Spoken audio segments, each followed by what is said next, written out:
Hi, everybody. Welcome to another Chats with Joerg. I hope you're safe and well. Today, I'm delighted to join my good friend, Joerg Zimmerman, who is Vice President of External Affairs at Pharma.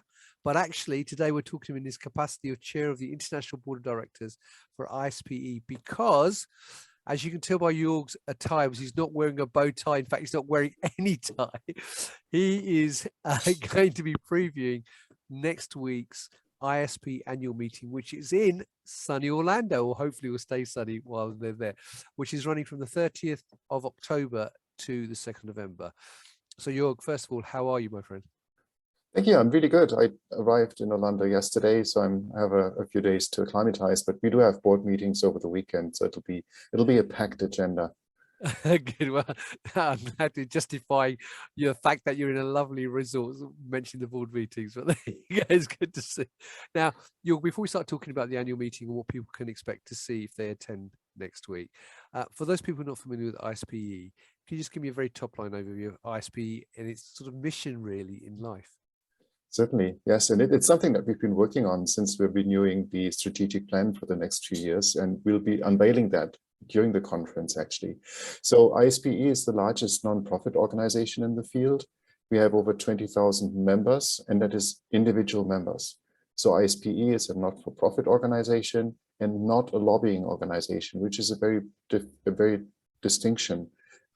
So we are seen by the regulators as an independent voice of the pharmaceutical industry.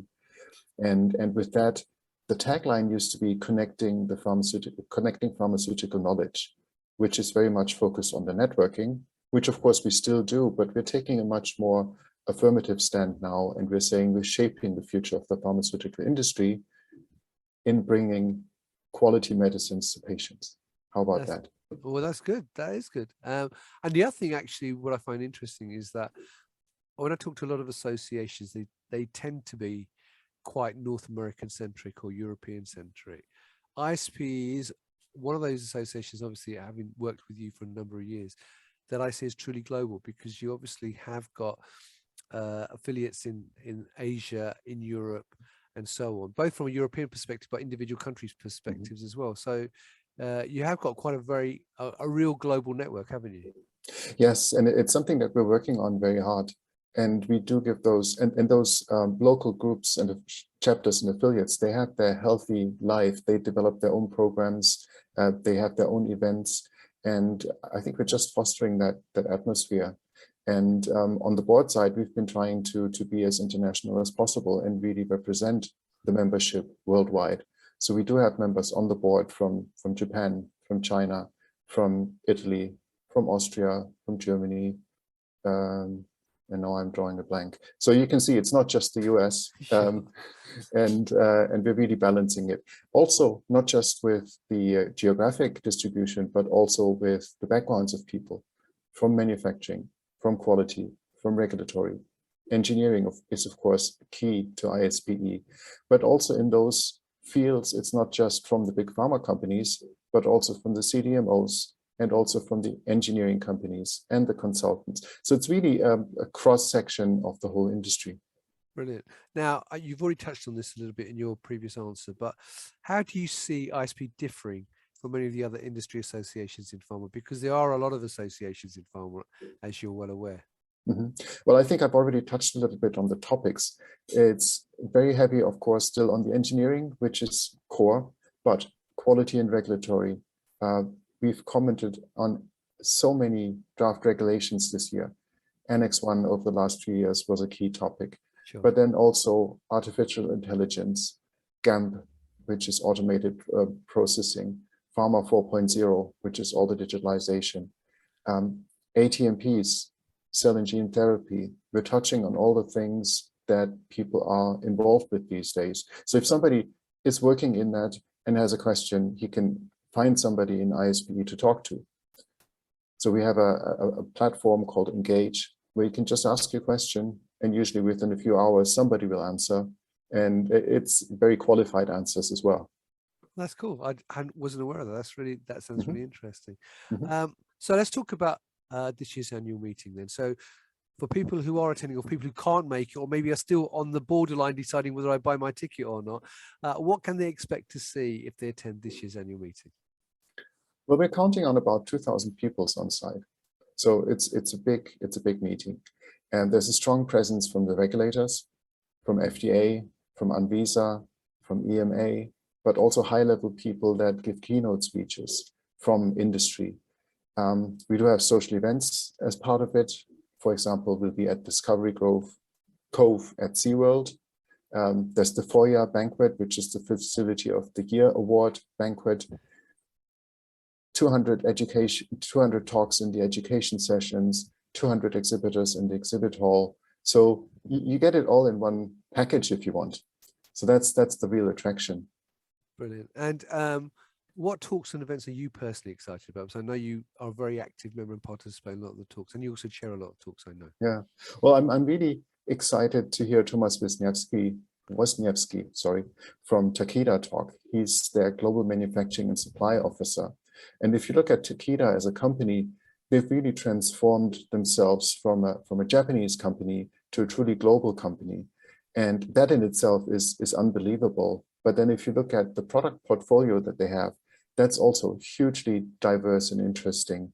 And they have orphan drugs for rare diseases, and they've got biotech products. And with all the acquisitions that they've done over the years, they've really managed to amalgamate it into one, right? And I'm really excited to hear about his talks about this journey of transforming a global company. If you look at it, sometimes companies are acquired and it's still, oh, he's legacy this or he's legacy that, even 20 years on. And that can't be really good for a company culture, right? No, that is very true. You need to sort of encourage everybody to be part of the same business, don't you, really? Mm-hmm. So you touched on this at the very beginning, when we started talking about mission statements and values of the business of ISPE. But what can we see going forward from ISPE, both in terms of events, because obviously you're going to have a lot of events next year, I know, and you've still got an event to go this year, which we can touch upon as well. But in terms of other initiatives that ISPE are looking to drive into 2023. We're continuing with all the programs that we have. So we do not just have the pharmaceutical technical communities, but we also have, for example, Women in Pharma, sure, which is a mentoring society within the society in bringing people together and helping them with career development. And it's really not just for women. I go to these events and it's really about, well, how do I present myself? How do I work? How do I find my place in the business?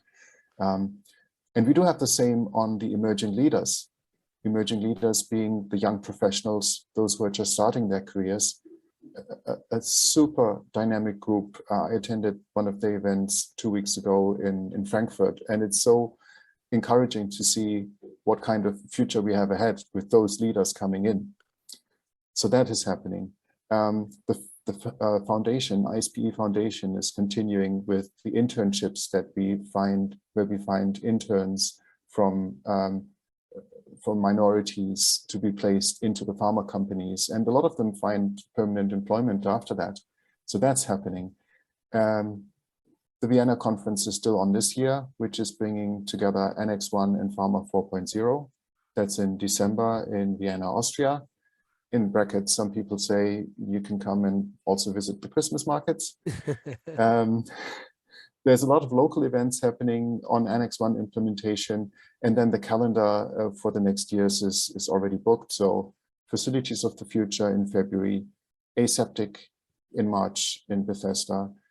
Then really interesting will be the European annual meeting, where we go to Amsterdam, which is home of EMA, and we just got confirmation that Irma Cook will be present and will be giving a talk. So we'll be at the center of European regulations. And annual meeting in a year from now will be in October in Vegas, in the Mandela Bay. So all to look forward to, right? Fantastic. Yeah. Well, look, one last question then. In one sentence, sum up why people should be at this or next week's ISPE annual meeting. Well, be there or be square. Well, it's really the must attend event in 2022. So if you still have a little money in the in your budget, you should spend it on ISPE annual meeting. It's the best combination of education sessions and social events at the highest level. That's all I can say. Fantastic. Well, I wish you a wonderful week next week in Orlando. I'm very jealous. I will be in Frankfurt instead for CPHI, but you have a wonderful time in the sun. And I hope the events go very, very well. And I look forward to seeing, because I know you're very active on LinkedIn yourself, some of your posts say what's been happening at the show as well, although I couldn't be there myself this year. And hopefully I look forward to attending the Pharma 4.0 conference in Vienna later in the year as well. Thank you, Rizwan. Always a pleasure. It's lovely to see you again. You have a great time. And viewers, thank you very much for watching. I hope you were better informed, not just about the annual meeting, but more importantly, what ISPE do and how they can help you if you work in pharma. So if you'd like to know more about not just the annual meeting next week, as Joerg said, you can still register and attend. But if you'd like to know more about ISPE and the other events they're doing, the other initiatives they're running, not just for this year, but into next year, then check out the link, which will be above the video, which you can click on and find out more about ISPE. And if you're not a member, find out how to become a member as well. So Joerg, thank you very much once again. And viewers, thank you for watching. Until next time, stay well and stay safe. Bye-bye.